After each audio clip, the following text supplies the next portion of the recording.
Hi అండి. నేనొచ్చేసి ఇవాళ మంచి టేస్టీ కర్రీ అనేది చూపిస్తాను. ఇది టేస్ట్ పరంగా చాలా బాగుంటుంది. మీరు ఎప్పుడు తినకపోతే గనుక ఒకసారి ట్రై చేసేయండి.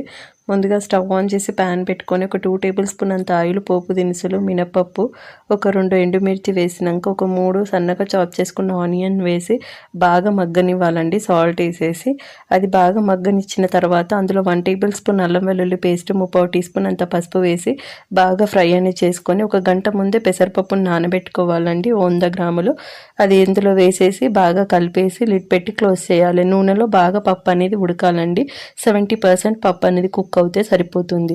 ఇలా బాగా కుక్ అయిన తర్వాత ఇందులో వచ్చేసి ఒక 2 టేబుల్ స్పూన్ కారపొడి వేసేసుకొని అందులో కొద్దిగా వాటర్ అనేది వేసుకోండి. మరీ ఎక్కువగా పలచగా ఉండకూడదండి, గట్టిగానే ఉండాలి. అలా వేసేసి కలిపి లిడ్ పెట్టి క్లోజ్ చేసుకోండి. లాస్ట్గా ఒక స్పూన్ ధనియాల పొడి అనేది వేసుకోవాలి. టేస్ట్ అనేది చాలా బాగుంటుందండి. ఒక్కసారి ఇలా ట్రై చేయండి.